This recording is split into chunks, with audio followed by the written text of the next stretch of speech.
এখন আপনাদের কাছে আমি সাবেক চেয়ারম্যান যে ছিল অরুণকান্তি বিশ্বাস, তার সম্পর্কে কিছুটা কথা বলি। যে সেই অরুণকান্তি বিশ্বাস, তিনি দেখতে ছোটোখাটো হলে কি হবে, তো বলে না নেটা মাথায় মানে শয়তানি বুদ্ধি বেশি চলে। তো তিনি খুবই গরিব ছিলেন, তাকে টিচাররা অনেক সহযোগিতা করেন এবং সে অ্যাকাউন্টেন্ট ম্যানেজার হিসেবে চাকরি করে। আর তার স্ত্রী কোনোরকম কোনোরকম সংসার চলত। তাদেরকে টিচাররা তারা না খেয়ে থাকতো নিজস্ব পয়সায়।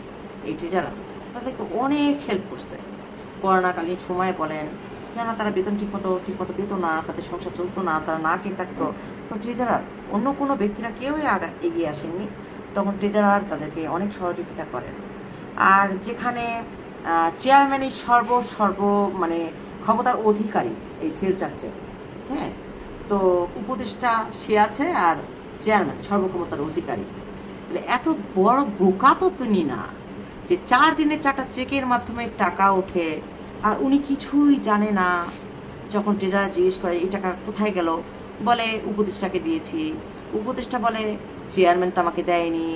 এইরকম একটা কাহিনী, কে নিয়েছে টাকা। এর মধ্যে একটা সুখবর জানাই যে এই টাকার কিছুদিন পরেই পিটার মজুমদার উপদেষ্টা তিনি তার বউ সহ কানাডা যায় তার ছোট মেয়ের বাসায় এবং সেখানে গিয়ে একটা গাড়িও কিনে দিয়ে আসে। তো বলছেন টাকাগুলো কোথায় গেছে। আর যদি সেই টাকা নাও যায় তাহলে বলবো যে এরা ভাগ বাটোয়ারা করে একটা চক্র, কেননা তারা চেয়ারম্যানকে বাঁচাতে চাচ্ছে। কিসের জন্য, কেন? তো আপনারা জানেন যে আমাদের যে আমরা জানতাম যে মেথররা যে কাজ করতো, কিন্তু তাদের ঘরে অনেক সম্পদ, তারা অনেক সম্পদের মালিক থাকতো। তাহলে গরিব থেকে ওখানে যাওয়া মোটেও উচিত না, তাদের বুদ্ধির দিকে যাওয়া উচিত। কেন তাদের মুখে এখন বড় বড় কথা শুনি, অনেক রকম অনেক কিছু, হ্যাঁ।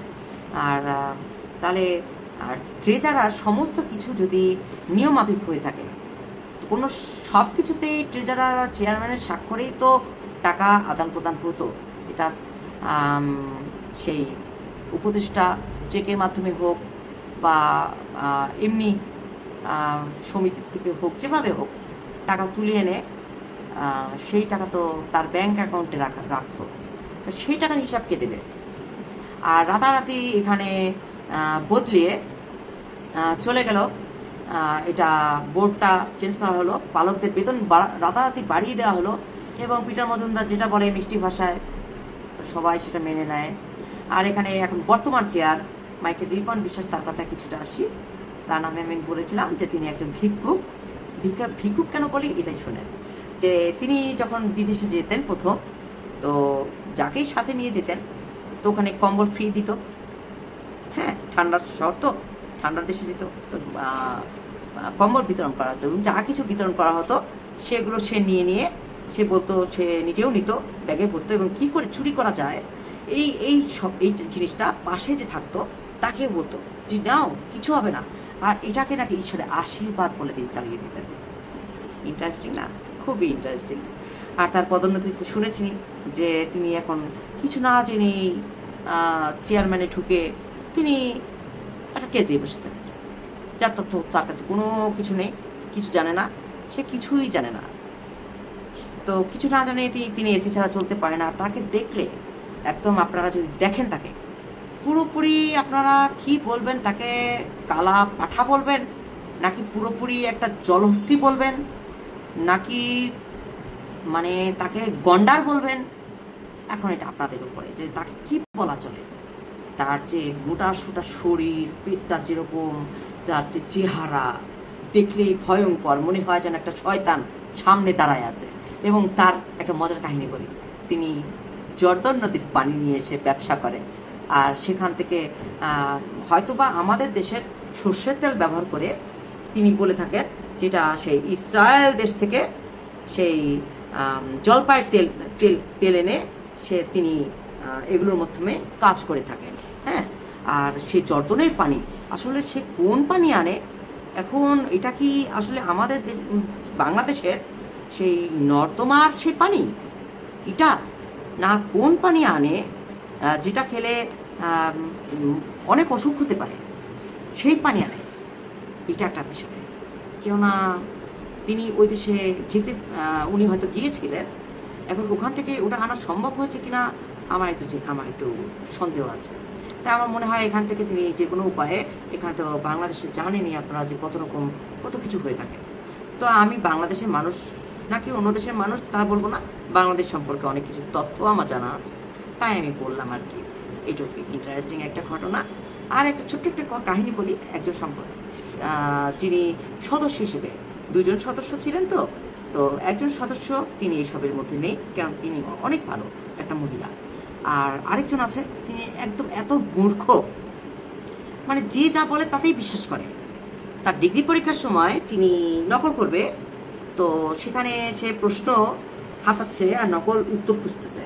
এখন খুঁজতে খুঁজতে খুঁজতে খুঁজতে তিনি কাকে জিজ্ঞাসা করবে যে এই প্রশ্নের উত্তরটা কোথায়।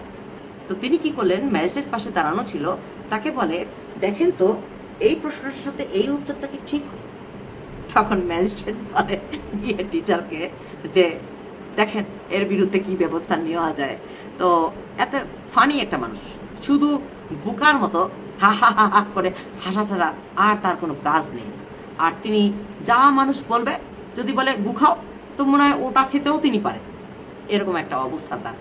মানে এত ফানি একটা মানুষ যে তার সম্পর্কে আমি এইটুকুই তথ্য বললাম, যে তিনি এরকমই একটা ফানি মানুষ, যে তাকে যদি পিটার মজুমদার বলে যে আমাকে এখানে একটু তেল দিয়ে মালিশ করে দাও, পাছায় আমার পিঠে পাছা ব্যথা করতেছে, একটু মালিশ করে দাও, তাকে তিনি মালিশ করে দেবে। মানে কোনো কিছু নাই, তার কোনো বিবেক নেই, কোনো বুদ্ধি নেই, কিন্তু ছোটোখাটো একটা চাকরি কোনো মতে করে সংসার চালায় আর কি, বোকার মতো। আর এই লোককেও সেই করোনাকালীন সময়ে এই ট্রেজারার অনেক সাহায্য করছে।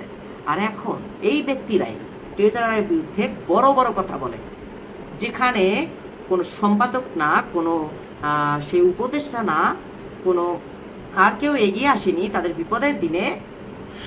তো সেখানে এই ট্রেজারার তাদের বিপদের দিনে এগিয়ে আসলো। আর আপনারা তো ভালো করেই জানেন যে অন্যের উপকার করলে বাড়িটা তারা ঠিক মতোই মারে সেই মানুষটাকে, কেননা তাদের স্বার্থ যেখানে তারা সেখানেই থাকে। তো খ্রিস্টান সমাজের মতো স্বার্থবাদী মানুষ আমি খুব কম দেখি। তো আমি যে কজন খ্রিস্টান মানুষদের দেখি, আমি আসলে তাদের সাথে চলাফেরা করতে রাজি না, আমি তাদেরকে খুবই অপছন্দ করি। আর কিছু আছে খুবই ভালো ব্যক্তি, তাদের দুর্নাম আমি করব না, তারা অবশ্যই ভালো ব্যক্তি, সবাই যে খারাপ তা না। ওই যে বলে না যে গুখা শিং মাছে আর নাম হয় মানে সব মাছের, মানে এরকম একটা কাহিনী আছে। তো এটা একটা উদাহরণ দিলাম যে আসলে শিং মাছে গু খাচ্ছে আর কোনো মাছ গু খায় না, কিন্তু সব মাছেই গু খায়। শিং মাছেও খায়, সব মাছেই খায়, কিন্তু নাম হয় শিং মাছের, এরকম একটা অবস্থা। তো এখন খ্রিস্টান সমাজকে আমি এজন্যই দোষী করলাম, কেননা এরা প্রভাব, চেয়ার, সম্মান এগুলো পাওয়ার জন্য এমন মানে এমন ছেঁচড়ামি করে যে দুনিয়ায় আমি এমন ছেঁচড়ামি দেখতে পাই শুধু পলিটিশিয়ানদের মধ্যে, রাজনীতিবিদদের মধ্যে। বাদ বাকি অন্যান্য ধর্মরা কি করে আমার এইসব মাথা ব্যথা নেই, কিন্তু খ্রিস্টান সমাজে এগুলো আমি খুব ভালো দেখতে পাই। তো এই জন্য আমি, যদি বলেন যে খ্রিস্টান সমাজ তুমি কি খ্রিস্টান, না আমি খ্রিস্টান না, আমি ঈশ্বরকে মানি, ঈশ্বর অনুসারী। আপনারা যদি চান আমাকে বের করে দিতে, যদিও আপনারা আমাকে কেউ চেনেন না, আমি কোথায় থাকি, কোন জায়গায় থাকি, কেউ আমার তথ্য বের করতে পারবেন না, কারণ আমি বাইরে থাকি। তো সুতরাং আপনারা আমাকে কি করতে পারবেন আমার জানা নেই। আপনারা যদি বলেন যে সমাজ থেকে বের হয়ে যাও, আমি বের হয়ে যাব, কোনো সমস্যা নেই, আমি ঘরে বসে ঈশ্বরকে ডাকবো, তাও ভালো। তো এখানে আমি আমার কথা শেষ করলাম। এখন আপনাদের বিবেক আছে, বুদ্ধি আছে, যদি বিবেক না থাকে তাহলে বলবো যে একদম মাথা ফুলা আপনারা, আর যদি মাথা ফুলা না হয়ে থাকেন তাহলে একটু বিচার বুদ্ধি খাটান, বিবেক খাটান, আপনাদের জ্ঞান ইউজ করেন। ঈশ্বর আপনাদেরকে মেধা দিছে, জ্ঞান দিছে, এগুলো আপনারা বলবো যে এগুলো কাজে খাটান এবং আওয়াজ তুলে এগুলো আপনারা পারেন সবাই মিলে খ্রিস্টান সমাজকে সুরক্ষা করতে, সুন্দর করতে। তো আপনারা সবাই মিলে এগিয়ে আসলে খ্রিস্টানদের সম্পর্কে মানুষ আগে যেরকম ভালো বলতো, সেরকমটা আবার মানুষ খ্রিস্টান সমাজকে নিয়ে গর্ব করবে। আশা করি আপনাদের কাছে এইটুকু। ধন্যবাদ সবাইকে।